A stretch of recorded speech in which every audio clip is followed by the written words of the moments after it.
Hello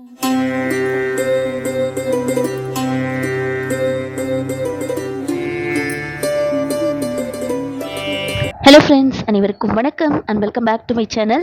இன்றைக்கி நம்ம சேனலில் என்ன வீடியோ ஷேர் பண்ணியிருக்கேன்னா, இப்போ உலகம் எங்கும் புகழ்ந்து பாடி கொண்டாடி கொண்டிருக்கும் நம்ம முருகப்பெருமானுடைய பங்குனி உத்திர நட்சத்திர நன்னாள் வர இருக்கு.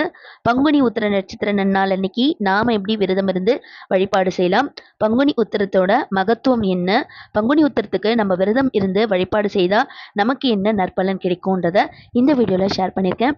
கண்டிப்பாக உங்களுக்கு யூஸ்ஃபுல்லாக இருக்கும். வாங்க இப்போ வீடியோக்குள்ளே போகலாம். தமிழ் மாதங்களில் 12வது மாதமாக வர்றது பங்குனி மாதம். நட்சத்திரங்களில் 12வது நட்சத்திரமாக வர்றது உத்திர நட்சத்திரம். இந்த 12வது மாதமும் இந்த 12வது நட்சத்திரமும் சேர்ந்தது தான் பங்குனி உத்திரமாக கொண்டாடப்படுறோம். இந்த பங்குனி உத்திர நட்சத்திர நாளை தெய்வீக திருமண நாள் அப்படின்னு சொல்லிட்டு கொண்டாடப்பட்டு வரோம். இந்த நாளில் தான் நம்ம முருகப்பெருமான் தேவேந்திரன் மகளான தெய்வ யானையை மணந்து கொண்ட நாளாகவும், நம்ம விஷ்ணு பகவான் மகாலட்சுமி தாயாரை தன்னோட மனதில் குடிபுகுந்த நாளாகவும், நம்ம சிவன் பார்வதி திருமண நாளாகவும், நம்ம ஸ்ரீராமருக்கும் சீதாதேவி தாயாருக்கும் திருமணம் நடந்த நாளாகவும் இந்த பங்குனி உத்திர நட்சத்திர நாள்னால தான் அப்படின்னு சொல்லிட்டு புராணங்கள் சொல்லப்படுது.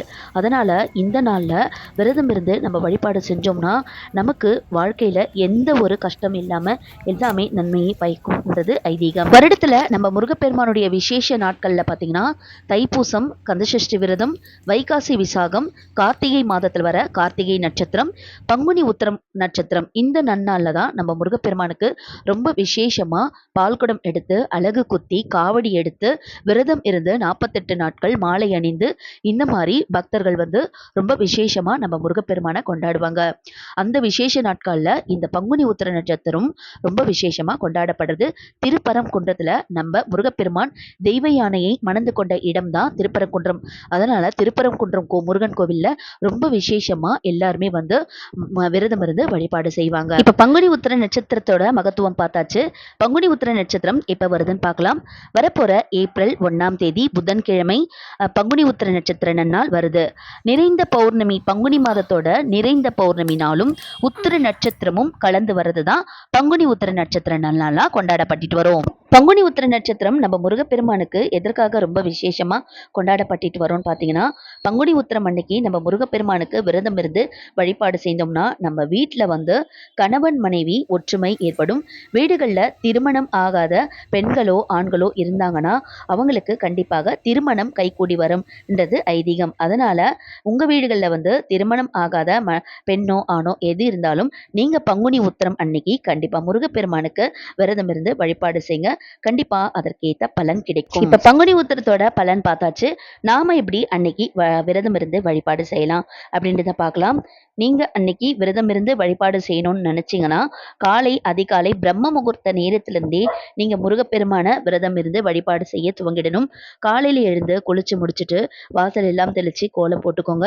உங்க வீட்டில் பூஜை அறையில நீங்க முருகப்பெருமானை வச்சு வழிபாடு செய்றீங்களோ இல்ல அவருக்காக ஒரு தனி இடத்தை ஒதுக்கி அதற்காக ஒரு இடத்துல அமர வச்சு செய்றீங்களோ அது உங்கள் விருப்பம். நீங்க முருகப்பெருமானுடைய திருவுருவ சிலையோ இல்ல திருவுருவ படமோ எது இருந்தாலும் நல்லா சுத்தம் படுத்திக்கோங்க. அவருக்கு சந்தனம் போட்டு வச்சுக்கோங்க. திருவுருவ சிலை இருந்தா அவருக்கு உங்களால முடிந்த ஒரு 6 அபிஷேகங்கள் செய்து வழிபாடு செய்யறது ரொம்ப ரொம்ப நல்லது. ஒவ்வொரு அபிஷேகத்துக்கும் தீப ஆராதனை காமிச்சிட்டு அடுத்த அபிஷேகத்தை நீங்க துவங்கிக்கிறதும் ரொம்ப ரொம்ப நல்லது. நிறைய முருக பக்தர்கள் பார்த்தீங்கன்னா 48 நாட்கள் மாலை அணிந்து விரதம் இருக்க கூட ஆரம்பிச்சிருப்பாங்க. 21 நாட்கள், 9 நாட்கள், 6 நாள், 11 நாள் இந்த மாதிரி விரதம் இருக்க ஆரம்பிச்சிருப்பாங்க. அப்படி செய்ய முடியாத பட்சத்துல நாம பங்குனி உத்திரம் அன்னைக்கு மட்டும் நம்ம விரதம் இருந்து வழிபாடு செய்யலாம். நீங்க விரதம் இருக்கணும் அப்படின்றது அது அவர்களுடைய உடல் சூழ்நிலைக்கு ஏற்ற மாதிரி நீங்க இருந்துக்கிடலாம். பால்பழ விரதம் இருக்கலாம், இளநீர் விரதம் இருக்கலாம், இல்ல ஒருவேளை விரதம் இருக்கலாம். இருவேளை சாப்பிடாமல் மாலை பொழுதுல சாப்பிட்டு நீங்க விரதம் இருந்து வழிபாடு செய்யலாம். அது உங்களுடைய உடல் சூழ்நிலைக்கு ஏற்ற மாதிரி நீங்க முருகப்பெருமானுக்கு படையலிட்டு அவருக்கு விருப்பமான தேன், தினைமாவு, சர்க்கரை பொங்கல், பால் பாயசம் இந்த மாதிரி உங்களால என்னெல்லாம் செய்ய முடிந்து அவருக்கு படையலிட்டு வழிபாடு செய்ய முடியுமோ அதெல்லாம் தீபம் கூட நம்ம வச்சு வழிபாடு செய்யலாம். அன்றைய நாள் வந்து நீங்கள் கோவில்களுக்கு போயிட்டு முருகப்பெருமான தரிசனம் செய்துட்டு வர்றது ரொம்ப ரொம்ப விசேஷ நற்பலன் கிடைக்கும். முருகப்பெருமான வழிபாடு செஞ்சு முடிச்சுட்டு அவருடைய தாரக மந்திரம் ஓம் சரவண பவா அப்படின்னு சொல்லிட்டு நம்ம புத்தகத்தில் எழுதி வரதும் நல்லது, திருப்புகழும் படித்து வரதும் ரொம்ப ரொம்ப நல்லது. இப்படியும் உங்களால் வந்து வேலைக்கு போகிறவங்களா இருந்தீங்கன்னா உங்களால் செய்ய முடியாத சூழ்நிலை இருந்தாலும் பரவாயில்ல, நீங்கள் மனதார முருகப்பெருமான நினச்சிட்டு நீங்கள் ஒரே ஒரு 2 அகல் தீபம் மட்டும் உங்கள் வீடுகளில் பூஜை அறையில் ஏற்றி வச்சுட்டு அவரை மனதார நினச்சிட்டு வெற்றிவேல் முருகனுக்கு அரோகரா அப்படின்னு சொல்லிட்டு அவருடைய நாமத்தை பாராயணம் செய்தாலுமே நம்ம முருகன் நமக்கு நல்லருள் தருவார். கண்டிப்பாக நம்பிக்கையுடன் இந்த பங்குனி உத்திர நட்சத்திர நன்னால நீங்களும் வழிபாடு செய்து பலனடைங்க.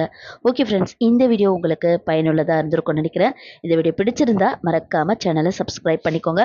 இதோட நெக்ஸ்ட் சூப்பரான ஒரு வீடியோவில் மீட் பண்ணலாம்.